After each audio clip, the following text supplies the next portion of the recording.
quiero empezar el programa saludando a todas las personas que nos escuchan en internet en www.sonorama.com.es.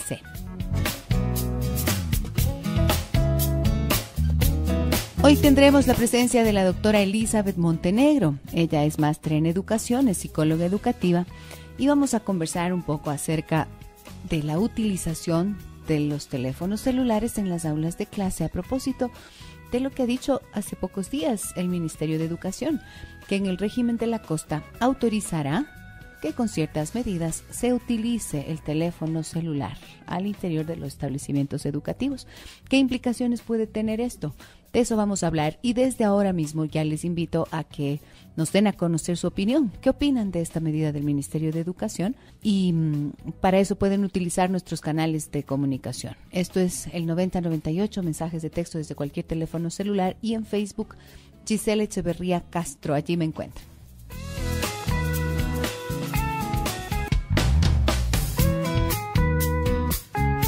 Son las 3 de la tarde con 14 minutos y estamos viviendo en la Sierra Ecuatoriana una temporada de lluvias, ¿no es cierto?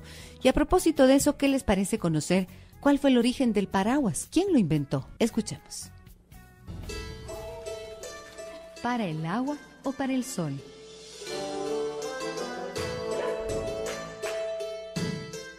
Las sombrillas nacieron en la antigua Mesopotamia hace más de 3000 años. Para proteger del sol abrasador de aquellas tierras. Durante siglos fueron parasoles y constituían una señal de distinción. Los esclavos caminaban detrás del jefe con una ancha sombrilla cubriendo su cabeza. Siglos más tarde, en Egipto, los parasoles hechos de plumas y papiros tomaron un significado religioso. Recordaban el cuerpo de la diosa Nut, que envolvía la tierra como una inmensa sombrilla. Los griegos consideraban al parasol como una prenda femenina. Entre las mujeres tuvo tanta aceptación que anualmente celebraban la fiesta de los parasoles. Toda la Acrópolis se cubría de sombrillas blancas. También las romanas adoptaron esa costumbre, pero como en Roma llovía más, aceitaron sus sombrillas de papel para impermeabilizarlas y usarlas para protegerse de la lluvia. Así fue como el parasol vino a llamarse paraguas. En los teatros al aire libre, cuando lloviznaba, cientos de mujeres levantaban sus paraguas, provocando la indignación de los varones que no podían ver la función. Las protestas masculinas llegaron hasta el emperador Domiciano. Este sentenció en favor de las mujeres. Tenían derecho a protegerse de los chaparrones en los actos públicos.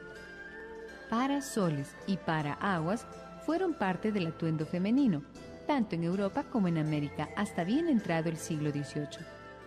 Un hombre con paraguas era juzgado como poco viril, un hombre con sombrilla era un afeminado. Fue un caballero británico, Jonas Hanway, quien liberó de prejuicios al paraguas. Acaudalado comerciante, Hanway dedicaba su fortuna a la fundación de hospitales y orfanatos. En sus andanzas, rara vez salía sin paraguas, tanto si llovía o si brillaba el sol. Mira a este, como si el agua le fuera a derretir el seso. En vez de mi lord, es mi lady. En las calles de Londres se burlaban de él, lo miraban con recelo. Los cocheros se preocupaban. Su negocio estaba amenazado por el paraguas de Hanway. Cada vez que podían, le acercaban los caballos y los salpicaban de barro. Imperturbable, Hanway siguió llevando paraguas durante los últimos 30 años de su vida. Y poco a poco los hombres comprendieron que invertir en un paraguas resultaba más barato que alquilar un coche cada vez que llovía. Antes que Hanway muriese en 1786, los lores ingleses ya sacaban a relucir sus paraguas en los días lluviosos y los comenzaron a llamar así, Hanways.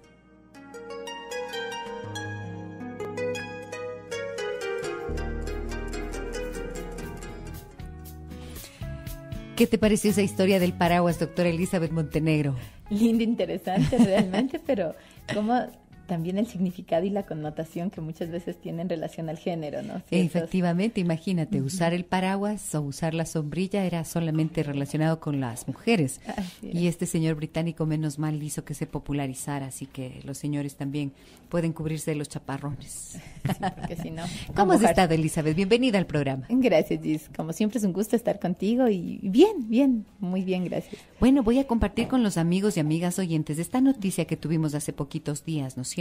Que nos indica que el teléfono celular se podrá usar en las clases donde haya internet y que la medida se aplicará desde el nuevo periodo escolar de la costa. El 323-9002 y el 323-9004 van a estar a su disposición, amigas y amigos oyentes, para que nos cuenten ustedes qué les parece que el celular pueda usarse en las clases. Con fines educativos, ¿no? Con fines educativos, así es. Voy a leer la noticia para que tengamos claridad en cuál es el contexto. Y en Facebook ya tengo algunas opiniones que quiero compartir con ustedes, pero bueno, voy a leer. Dice, desde el próximo periodo escolar en la costa, cuya inauguración está prevista para el 5 de mayo, los estudiantes secundarios podrán utilizar el celular dentro de las aulas. Así informó el Ministerio de Educación. Cientos de personas, entre autoridades, docentes, padres de familia y estudiantes de los colegios fiscales Eloy Alfaro y Víctor Hugo Mora Barresueta, ubicados al sur y al norte de Guayaquil respectivamente, celebraron la decisión del Ministerio de Educación de convertirlos en flamantes unidades educativas del milenio. El proceso de transformación de ambos planteles fue anunciado el miércoles 5 de marzo por el ministro de Educación, Augusto Espinosa, como parte del Programa Nacional de Infraestructura que emprende esa cartera de Estado y que involucra la repotenciación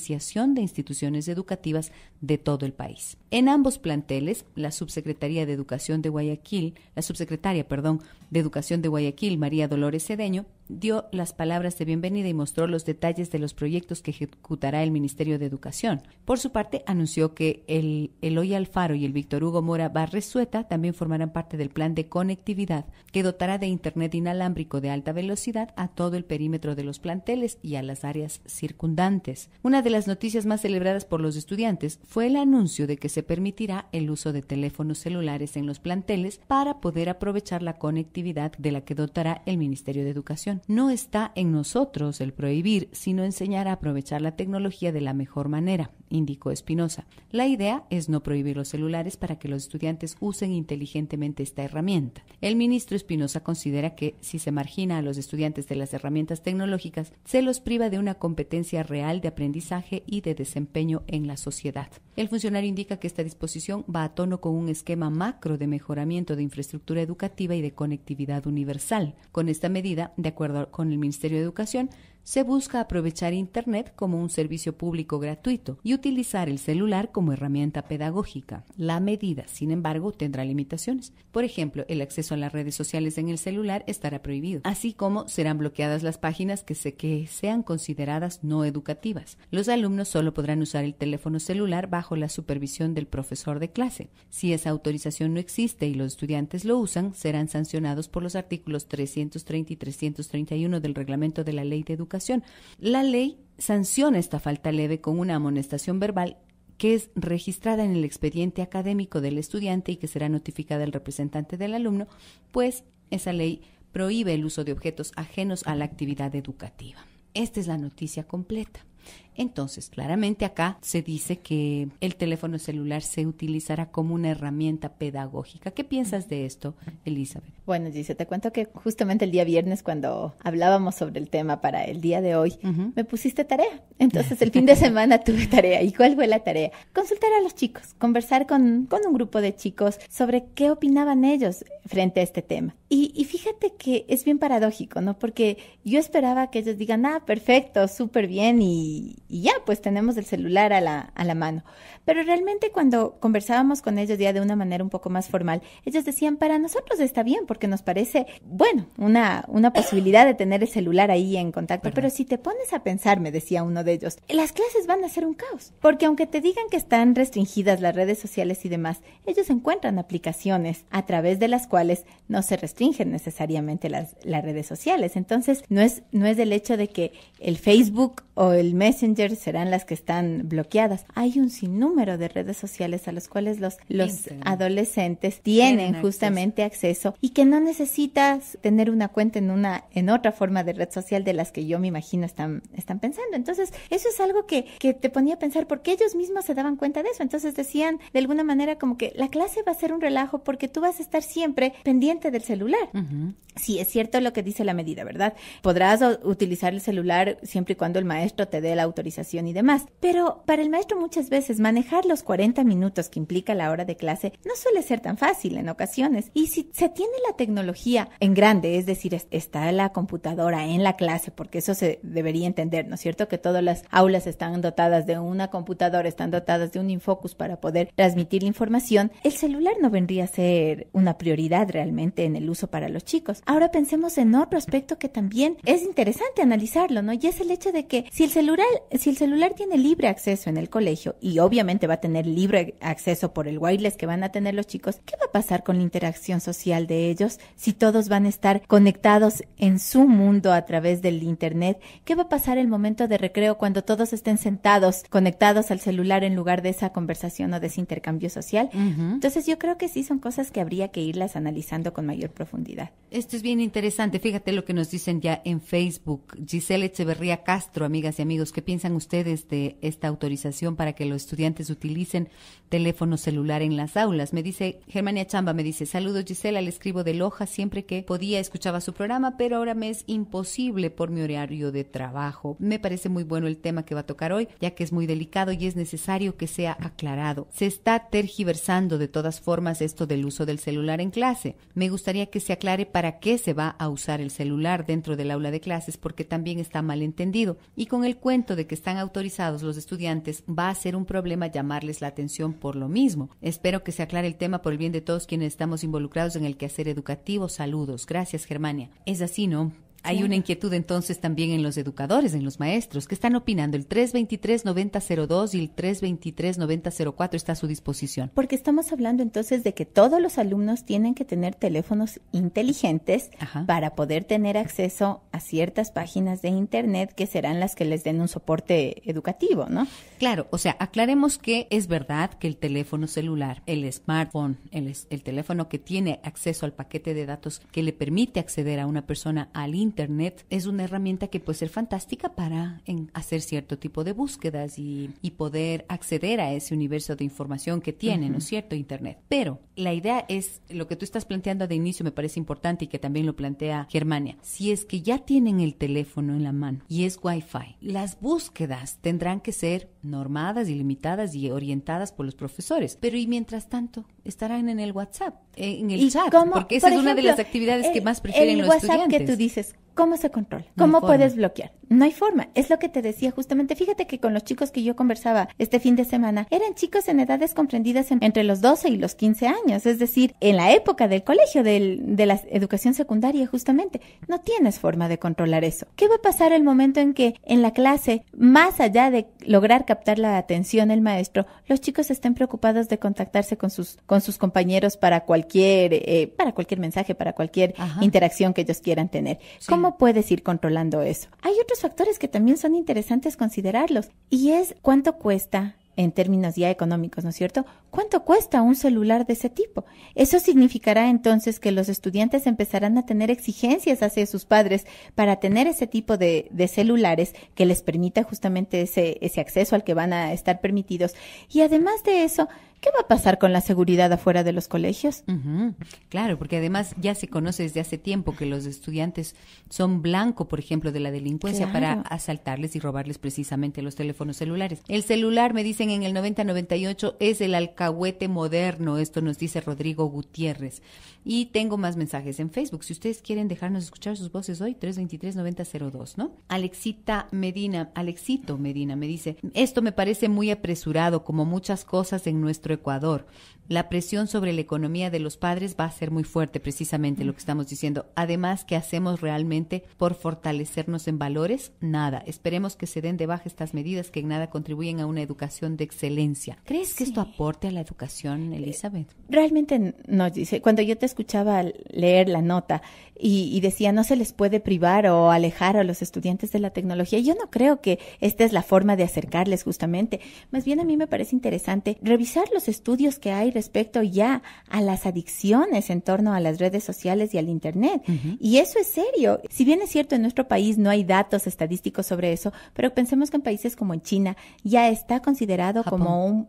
Y Japón también, sí, como un problema de salud pública y existen clínicas justamente para este tipo de adicciones. Entonces, yo creo que sí es importante ir analizando todas las aristas de esto y, como bien dice tu amigo, no tomar una medida tan apresurada. Ok, yo voy a compartir con ustedes lo siguiente. Yo he terminado de hacer una investigación, un estudio de casos precisamente sobre la adicción a los teléfonos celulares, a las redes sociales y a los videojuegos, a todos los implementos de tecnología. He terminado el estudio y es un libro que voy a publicar próximamente.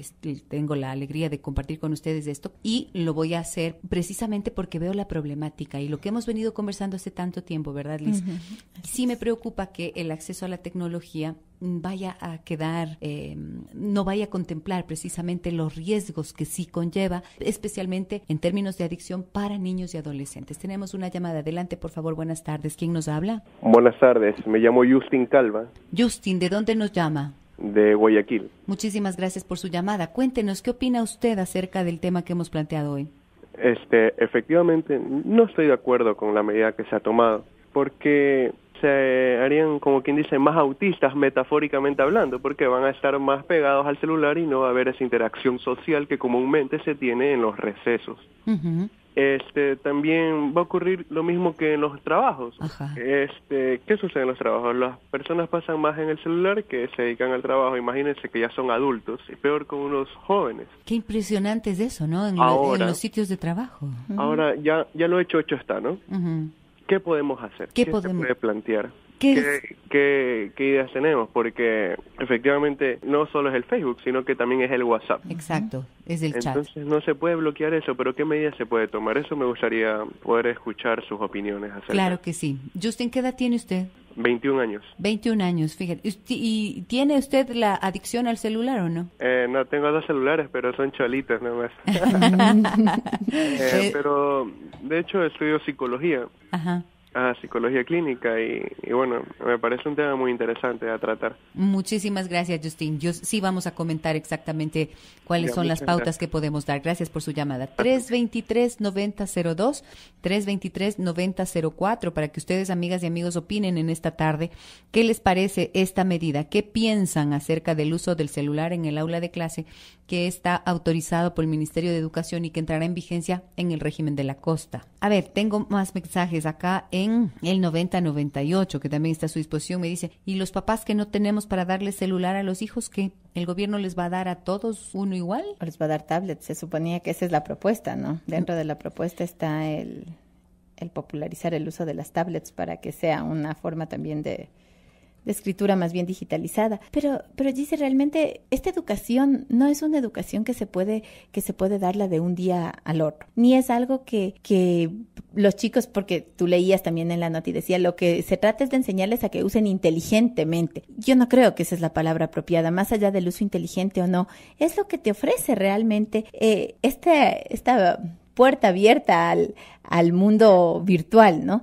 Fíjate, muchas veces en la universidad tú encuentras a los chicos con sus computadoras, pero no necesariamente están atendiendo al profesor.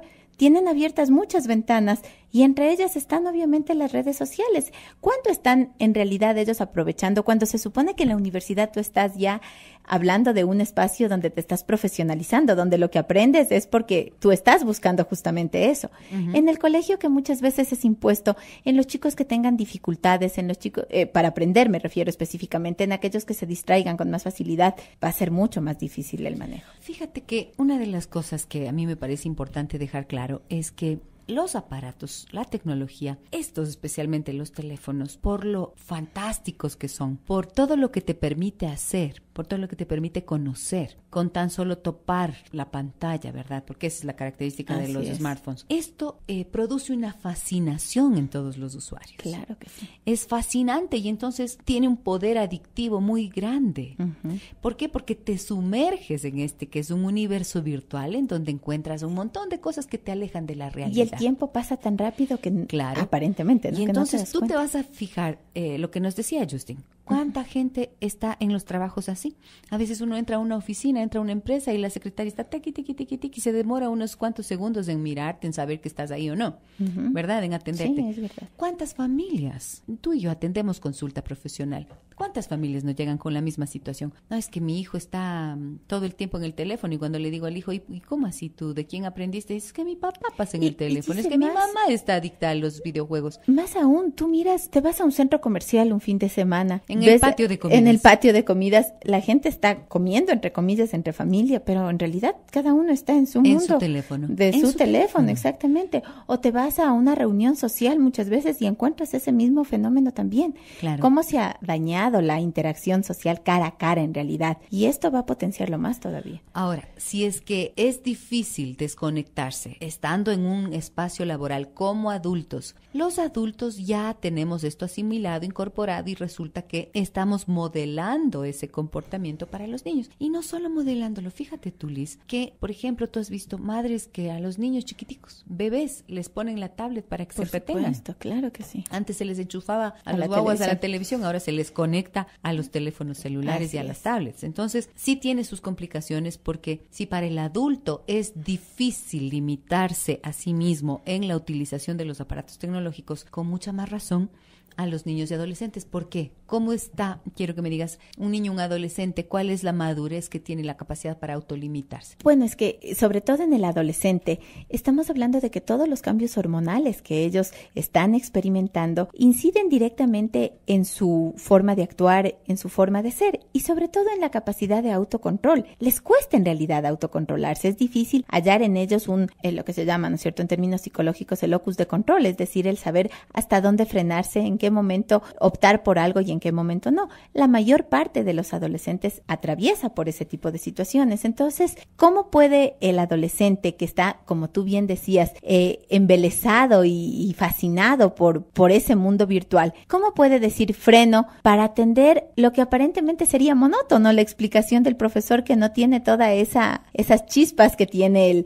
el celular justamente? Realmente va a ser muy complicado. La atención, si estamos hablando todo el tiempo de que los adolescentes y los niños tienen problemas de atención, tienen problemas para concentrarse, yo considero que esto va a ser un desencadenante más de que estos problemas de concentración se exacerben.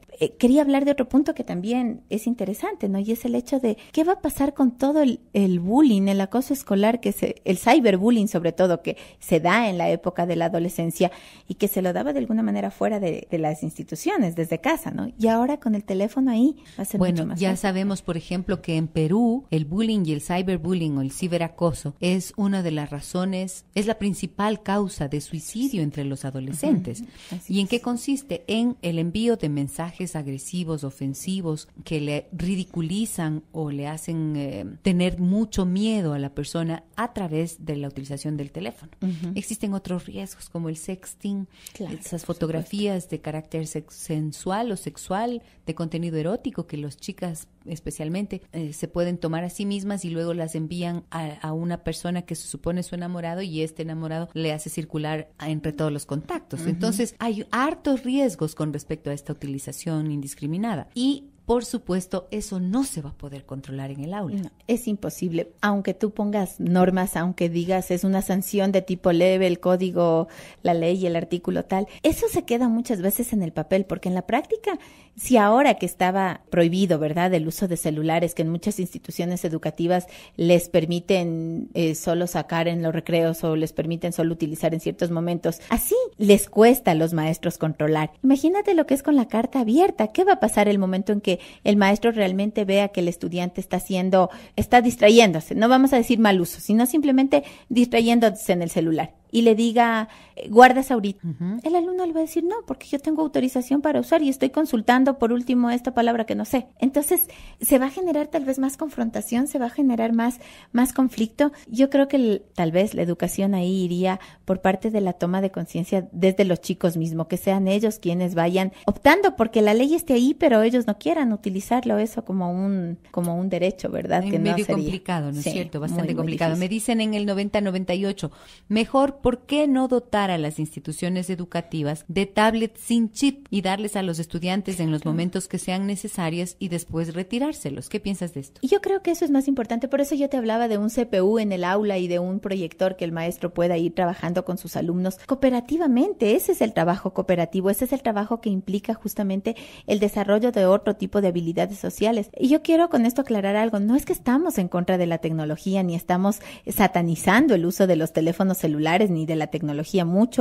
nada que ver con eso, sino más bien es el hecho del momento, del espacio, si es propicio o no para utilizarlo. Y en ese sentido, sí, esa propuesta a mí me parece más valiosa, porque si en la tablet tú tienes, por ejemplo, descargado un contenido con el cual todos los alumnos puedes trabajar, te ahorras el tiempo de la búsqueda, que realmente es perder tiempo en minutos efectivos de la hora de clase, y tienes el material listo para poder diseñar una actividad adecuada. Ahora, yo creo que las búsquedas, por ejemplo, esta es una de las cosas que sí hay que hacer, enseñarles a los chicos a hacer búsquedas. Pero de otra manera, pero no así. El problema es el aparato, a mí me parece, ¿no es cierto? Porque Claro. en efecto la medida lo que dice es que se busca aprovechar Internet como un servicio público gratuito y utilizar el celular como la herramienta pedagógica. Entonces, Internet con todo su mundo de información, claro que sí, es Claro. importantísimo que sepan hacer y que sepan hacer las búsquedas también. Pero fíjate lo que me dicen acá en Facebook, me dicen, pero ¿y qué pasará con los chicos que no tienen teléfonos celulares inteligentes y mucho menos celular? ¿Quién no tiene un celular? Como nos decía Justin, sí tengo, pero 2 cholitos. O sea, no tiene acceso al Internet. Claro, ¿y qué va a pasar con eso? ¿Van a ser entonces chicos que se van a quedar marginados, que se van a quedar aislados? ¿O para ellos se ha pensado otra alternativa de sustituir este tipo de carencias? Porque fíjate que ahora mismo ya el aparato y la calidad del aparato ya está marcando como unas diferencias, ¿no es cierto? Por supuesto, y ya ves chicos que dicen, chutes, que a mí no me toman en cuenta o me miran mal porque yo no tengo el mismo celular, no tengo el iPhone, no tengo el Samsung, no sé cuántito.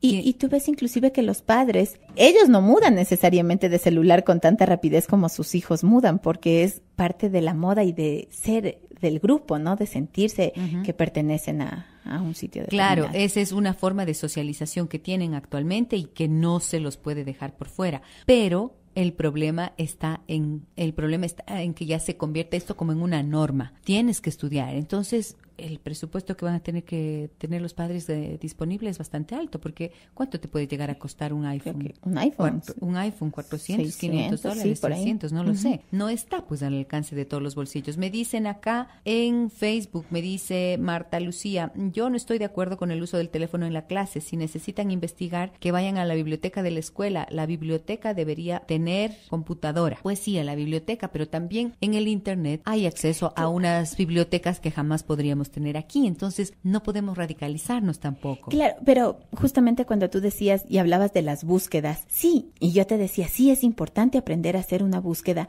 pero una búsqueda guiada, es decir, una búsqueda en donde el maestro vaya poniendo los parámetros sobre esa guía, pero realmente si tú te pones a pensar en el teléfono, por ejemplo, en el que tú estás teniendo en la mano ahorita, ¿qué tan útil y qué tan rápido puedes hacer una búsqueda de ese estilo? Si es un teléfono que tiene una pantalla, ¿cuántas pulgadas son? 3 pulgadas, 4 pulgadas, me parece que es. Es decir, inclusive en términos de salud, en términos de ergonomía, ¿cómo se va a esforzar tanto la vista en buscar algo así y en leer letras tan chiquititas como las que aparecen ahí? No es lo mismo que hacer una búsqueda en una computadora normal. En el 90-98 me dicen, ¿y si un colegio no quiere aceptar esa ley y decide no permitir el uso de celulares? Se supone que no puede hacer eso, ¿no? O sea, se supone que la institución educativa está supeditada. obligada y supeditada a las leyes del ministerio. Sí, O sea, no hay nada que hacer. Me dicen también en Facebook, les recuerdo, el 323-9002 o el 323-9004, por si ustedes quieren también darnos a conocer, su opinión en esta tarde sobre este tema. Me dicen, con respecto a la pregunta, dice Alexandra Vega, me parece pésimo que los alumnos tengan que utilizar el celular, ya que considero una falta de respeto hacia los profesores, porque los jóvenes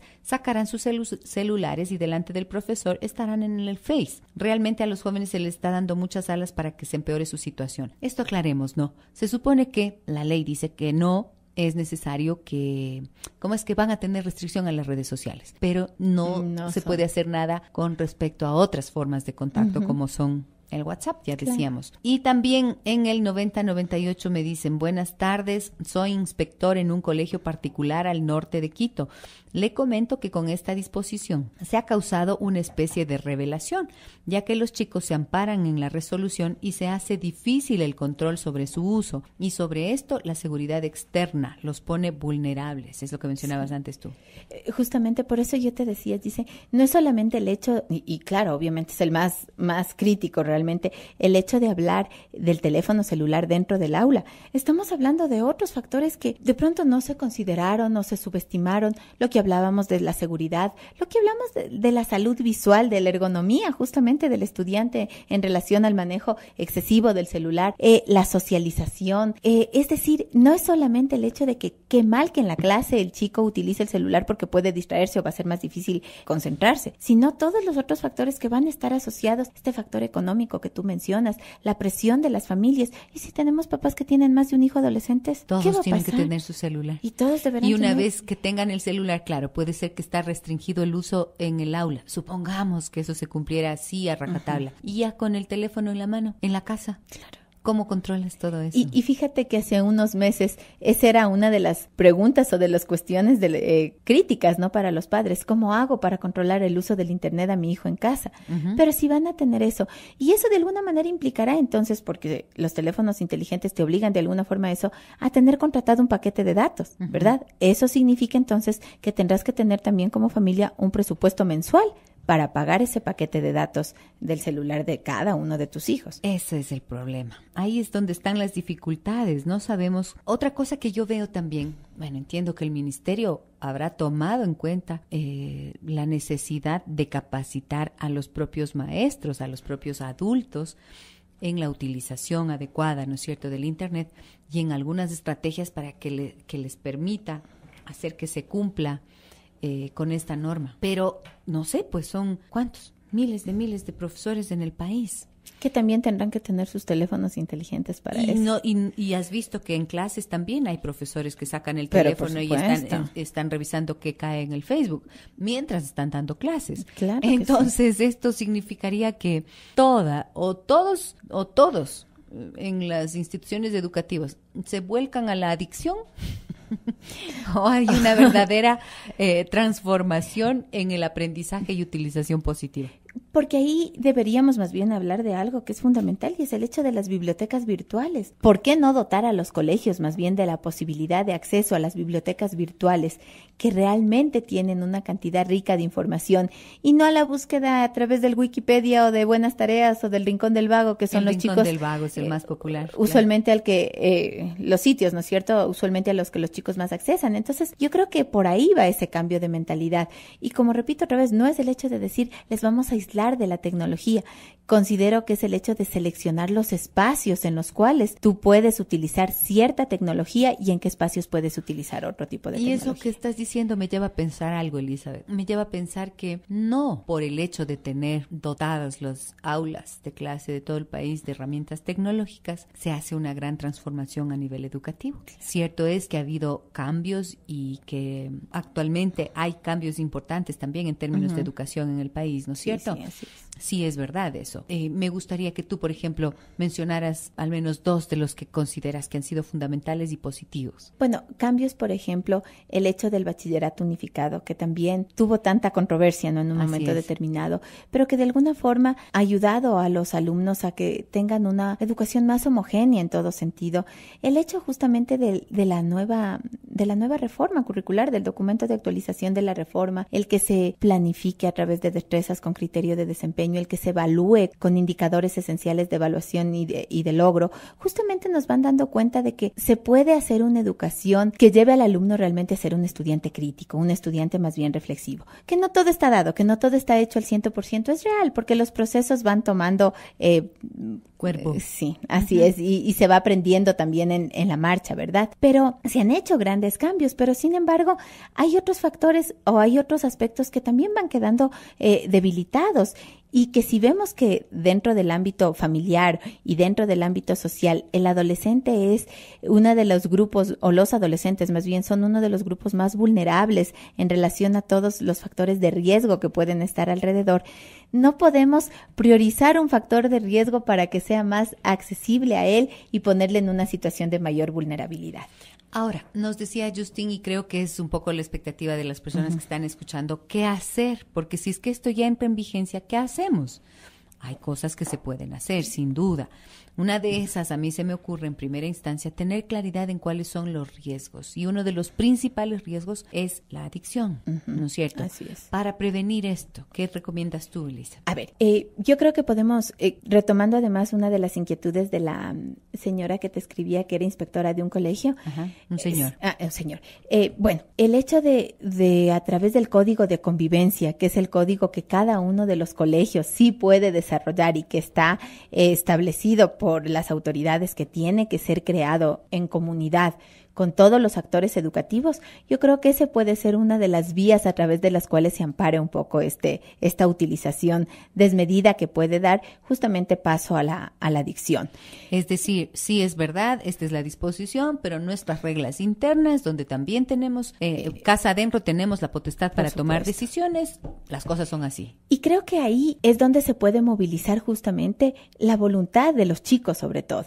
El hecho de que los chicos, como con todo el énfasis, con toda la pasión, muchas veces inician campañas a favor del reciclaje, en contra del maltrato, en contra de diferentes situaciones. Iniciar una campaña también que favorezca justamente la interacción social, que también implica la interacción con el maestro, que es otra forma diferente de aprendizaje. Que las campañas se vayan generando desde ellos y que sean ellos quienes aprendan de alguna manera a sopesar este uso y abuso que se puede dar dentro del aula escolar. Me dicen acá en el correo electrónico adancineva@sonorama.com.es, un correo electrónico que me llega desde la ciudad de Nueva York. Me dicen, querida Gisela, muchas gracias. ¿Podré tener acceso a su libro en algún momento? Ay, le voy a decir que Dios quiera que sí, ¿no es cierto? Dios quiera que sí, me tendrá que dar una dirección y entonces cuando esté publicado se lo podré hacer llegar por correo. Todavía funciona el correo. Y yo creo también que va a ser muy importante para los padres y para los educadores que tengamos claro algo. Cuando vamos a educar a un hijo para el consumo de Internet, tenemos que educarle para que aprenda a cuestionar los contenidos. Por supuesto. A cuestionarlos, a discriminar qué es lo que sirve y qué es lo que no, y cuáles son aquellos mensajes que pueden ser ofensivos para él y aquellos mensajes y contenidos que pueden realmente perjudicar su desarrollo personal e incluso relacional. Y ahí viene algo que en algún momento hablábamos, dice también, y es el hecho de que entonces papá, mamá y obviamente los maestros tienen que aprender a utilizar también este tipo de tecnología. Claro, ¿cómo van a salvar la brecha digital? Por supuesto, porque si no aprendes, si no te educas, si no te instruyes, ¿cómo puedes decirle, a ver, discriminemos estos contenidos o no es recomendable esta página y sí es recomendable esta otra si tú no las conoces? Entonces, sí es importante empezar a achicar un poquito esa brecha, como tú decías. A educarnos tecnológicamente como padres, como adultos. No se confíen de esto que dicen, bueno, es que ya les enseñan en el colegio. Sí, pero ojo, 9 años es la edad en la que está calculada, ¿no? De acuerdo a estudios mundiales, que 9 años es la edad en la que los niños tienen ya un primer contacto con la pornografía de forma accidental.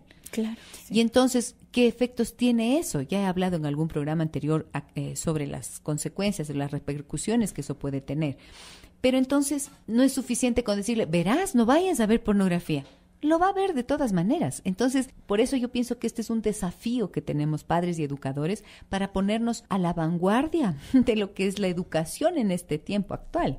¿Cómo nos adelantamos? Porque mientras por un lado la tecnología con todo lo que se produce y lo que conlleva y encierra Internet en información, están ahí en la mano de los niños y adolescentes, los padres estamos callados, estamos silenciosos, no decimos nada. Y creemos que porque ellos tienen tanta información, entonces ya saben y saben más que nosotros. Así es. Muchas veces se piensa que saben más que nosotros, Liz. Posiblemente sí, en cuanto a contenidos y en cuanto al manejo, ¿no? Sí, a información justamente, y en cuanto al manejo, al cómo llegar a esa información. Pero realmente la experiencia, los valores de los que se hablaban, eso no está en la red social. Puede estar en algún momento de alguna manera, pero siempre y cuando tú sepas direccionarte hacia eso. Justamente esa educación, ese modelado, como tú bien decías, está dado por los padres y son ellos quienes tienen que ir acompañando en este proceso. Entonces, de pronto, inclusive, y no es sencillo, con un adolescente no es sencillo el decirle, tal vez, tú no deberías llevar tu teléfono, por ejemplo. Y es una lucha, porque va a ser una lucha de poder, una lucha de voluntad, es una lucha de por qué los otros sí y yo no, ¿no? Pero es la forma como tú vayas formando justamente a tu hijo, o como le vayas indicando de que en qué espacio sí es aceptable y en qué espacio no. Y ahí vuelvo, por ejemplo, a cuando hablábamos de los grupos, de las interacciones sociales. ¿Qué tal si estás tú en un grupo con tus amigos y ahí no vale la pena que saques el celular? Porque es importante que mires a la persona con quien estás conversando. Entonces, irles enseñando eso y modelando. Pero si yo como papá o como mamá en casa hago lo mismo, entonces obviamente va a ser difícil. Entonces, hay que modelar un comportamiento adecuado. Hay que tratar uno mismo como adulto de empezar a tomar contacto de nuevo con la vida que ocurre a cada instante, ¿no es cierto? En la vida real hay muchas cosas y muchas personas y muchas situaciones de las que muchas veces nos perdemos precisamente por estar pendientes del teléfono. ¿Cuántas veces en el tráfico, ¿no es cierto? Incluso conduciendo, tú ves personas que están escribiendo en el teléfono celular.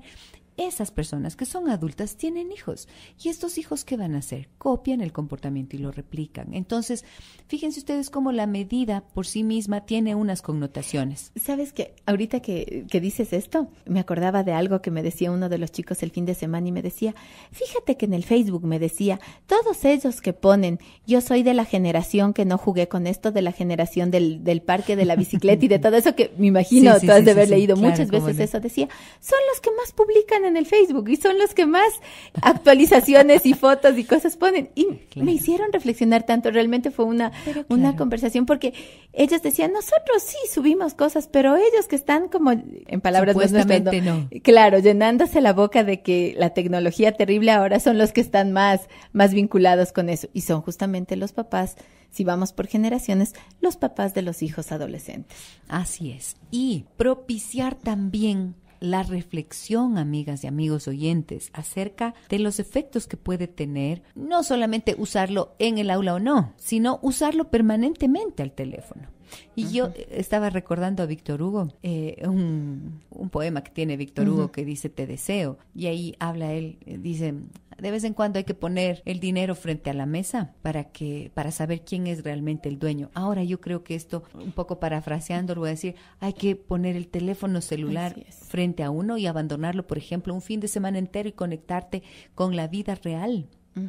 Para saber quién es el dueño, para saber si tú eres dueño del teléfono celular o el teléfono celular es el dueño de tu vida y empieza a afectar otros espacios. Si es que el teléfono con la camarita, entonces ya no tú no ves directamente los paisajes ni las cosas, sino que todo lo quieres registrar. Y está bien, es chévere tomar fotos, pero que eso, por estar prendido del teléfono y del contacto con el que estás chateando y mensajeándote, no te prive de vivir los momentos que tienes en la vida real y de la gente real. Ahora que tú dices eso justamente, entonces estamos pensando que se les está dando carta abierta a los chicos, así como tienen la opción de optar, aunque sea redundante, por drogas, por alcohol, por otro tipo de situaciones riesgosas. Y es entonces trabajar ahora en el aprender a decidir y el aprender también a decir no.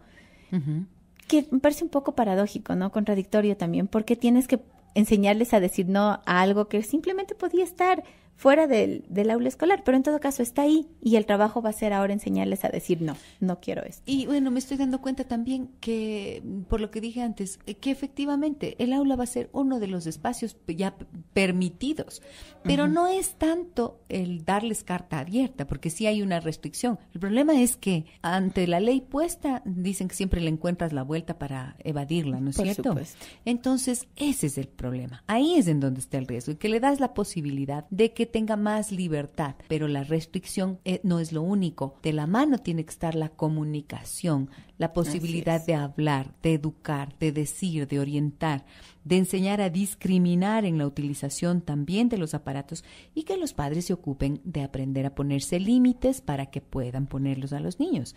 Es imposible que sea de otra manera. Sí. No puede darse. Y así, mientras los adultos vayan enseñando justamente a través de su ejemplo, los chicos también van a encontrar otras formas diferentes de empezar a frenar ese tipo de consumo. Tema interesante, ¿no? Sí. Que recién empieza. Así es. Y también nos tocará ver qué pasa, ¿no? ¿Y cuando realmente... ¿Tú cuántas horas pasas en el Facebook, Liz, al día? No llego a horas realmente. Cuando no me duermo, será unos 10, 15 minutos. No más, cuando no me quedo dormida. No, entre el día es imposible realmente. Así es. Estar ahí. Todos. Esto forma parte de las rutinas cotidianas de las personas. Sí. Pero creo que es bien importante poder pararnos a pensar cuáles son los efectos, cuáles son las consecuencias del uso indiscriminado. Espero que los criterios que hemos compartido aquí les hayan sido de utilidad, amigas y amigos. Liz, muchísimas gracias como siempre por tu aporte. Gracias, Gise, a ti también. Y bueno, tendremos que después ver qué pasa ya cuando esté la medida cuando en la medida esté en ejecución, ¿no? Efectivamente, estaremos pendientes. Gracias, amigas y amigos, a quienes llaman, a quienes escriben sus mensajes de texto al correo electrónico adancineva@sonorama.com.es, también al 9098 y en Facebook interactúan conmigo en Gisela Echeverría Castro. Gracias también a quienes permanecen en el silencio y empiezan a acompañarme esta semana de trabajo en Adán Cineva. Un abrazo muy grande a todas y todos. Soy Gisela Echeverría. Hasta mañana. Adán Cineva, un programa conducido por Gisela Echeverría. Constituían una señal de distinción. Los esclavos caminaban detrás del jefe con una ancha sombrilla cubriendo su cabeza. Siglos más tarde, en Egipto, los parasoles hechos de plumas y papiros tomaron un significado religioso. Recordaban el cuerpo de la diosa Nut, que envolvía la tierra como una inmensa sombrilla. Los griegos consideraban al parasol como una prenda femenina. Entre las mujeres tuvo tanta aceptación que anualmente celebraban la fiesta de los parasoles. Toda la Acrópolis se cubría de sombrillas blancas.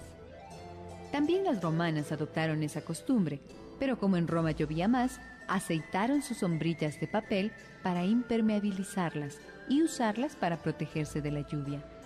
Así fue como el parasol vino a llamarse paraguas. En los teatros al aire libre, cuando lloviznaba, cientos de mujeres levantaban sus paraguas, provocando la indignación de los varones que no podían ver la función. Las protestas masculinas llegaron hasta el emperador Domiciano.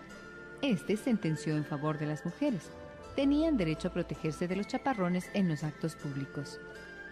Parasoles y paraguas fueron parte del atuendo femenino, tanto en Europa como en América, hasta bien entrado el siglo XVIII. Un hombre con paraguas era juzgado como poco viril. Un hombre con sombrilla era un afeminado. Fue un caballero británico, Jonas Hanway, quien liberó de prejuicios al paraguas. Acaudalado comerciante, Hanway dedicaba su fortuna a la fundación de hospitales y orfanatos. En sus andanzas, rara vez salía sin paraguas, tanto si llovía o si brillaba el sol. Mira a este, como si el agua le fuera a derretir el seso. En vez de mi lord, es mi lady. En las calles de Londres se burlaban de él, lo miraban con recelo. Los cocheros se preocupaban. Su negocio estaba amenazado por el paraguas de Hanway. Cada vez que podían, le acercaban los caballos y los salpicaban de barro. Imperturbable, Hanway siguió llevando paraguas durante los últimos 30 años de su vida. Y poco a poco los hombres comprendieron que invertir en un paraguas resultaba más barato que alquilar un coche cada vez que llovía. Antes que Hanway muriese en 1786, los lores ingleses ya sacaban a relucir sus paraguas en los días lluviosos y los comenzaron a llamar así, handways.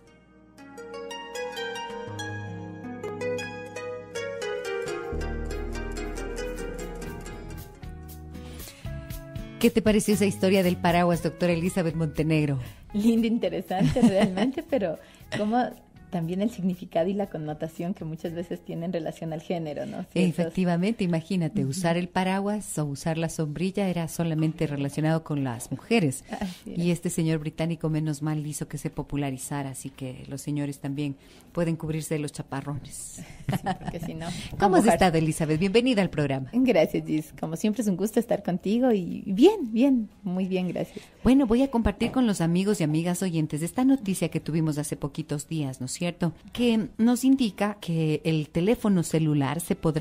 Una de las noticias más celebradas por los estudiantes fue el anuncio de que se permitirá el uso de teléfonos celulares en los planteles para poder aprovechar la conectividad de la que dotará el Ministerio de Educación. No está en nosotros el prohibir, sino enseñar a aprovechar la tecnología de la mejor manera, indicó Espinosa. La idea es no prohibir los celulares para que los estudiantes usen inteligentemente esta herramienta. El ministro Espinosa considera que si se margina a los estudiantes de las herramientas tecnológicas, se los priva de una competencia real de aprendizaje y de desempeño en la sociedad. El funcionario indica que esta disposición va a tono con un esquema macro de mejoramiento de infraestructura educativa y de conectividad universal. Con esta medida, de acuerdo con el Ministerio de Educación, se busca aprovechar Internet como un servicio público gratuito y utilizar el celular como herramienta pedagógica. La medida, sin embargo, tendrá limitaciones. Por ejemplo, el acceso a las redes sociales en el celular estará prohibido, así como serán bloqueadas las páginas que sean consideradas no educativas. Los alumnos solo podrán usar el teléfono celular bajo la supervisión del profesor de clase.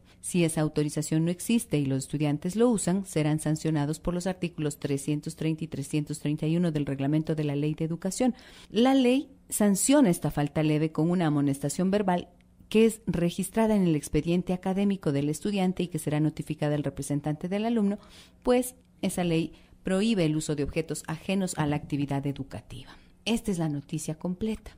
Entonces, claramente acá se dice que el teléfono celular se utilizará como una herramienta pedagógica. ¿Qué piensas de esto, Elizabeth? Bueno, Gise, te cuento que justamente el día viernes cuando... Para usar en las clases donde haya internet y que la medida se aplicará desde el nuevo periodo escolar de la costa. El 323-9002 y el 323-9004 van a estar a su disposición, amigas y amigos oyentes, para que nos cuenten ustedes qué les parece que el celular pueda usarse en las clases. Con fines educativos, ¿no? Con fines educativos, así es. Voy a leer la noticia para que tengamos claridad en cuál es el contexto. Y en Facebook ya tengo algunas opiniones que quiero compartir con ustedes, pero bueno, voy a leer. Dice, desde el próximo periodo escolar en la costa, cuya inauguración está prevista para el 5 de mayo, los estudiantes secundarios podrán utilizar el celular dentro de las aulas. Así informó el Ministerio de Educación. Cientos de personas, entre autoridades, docentes, padres de familia y estudiantes de los colegios fiscales Eloy Alfaro y Víctor Hugo Mora Barresueta,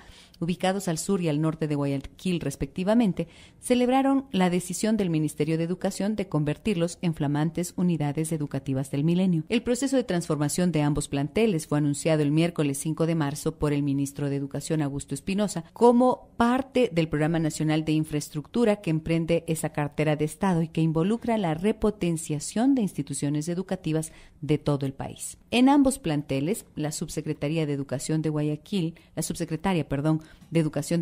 María Dolores Cedeño, dio las palabras de bienvenida y mostró los detalles de los proyectos que ejecutará el Ministerio de Educación. Por su parte, anunció que el Eloy Alfaro y el Víctor Hugo Mora Barresueta también formarán parte del plan de conectividad que dotará de internet inalámbrico de alta velocidad a todo el perímetro de los planteles y a las áreas circundantes. Quiero empezar el programa saludando a todas las personas que nos escuchan en internet en www.sonorama.com.es.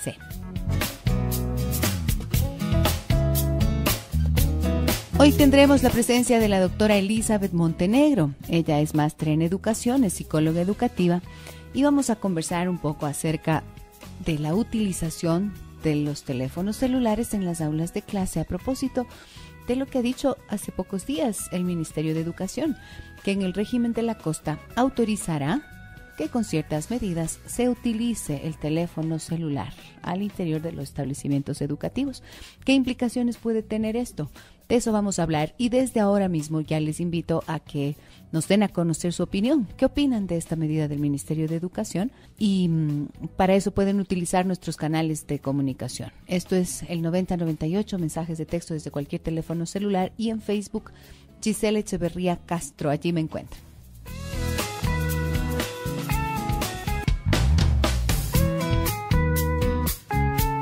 Son las 3 de la tarde con 14 minutos y estamos viviendo en la Sierra Ecuatoriana una temporada de lluvias, ¿no es cierto? Y a propósito de eso, ¿qué les parece conocer cuál fue el origen del paraguas? ¿Quién lo inventó? Escuchemos. ¿Para el agua o para el sol?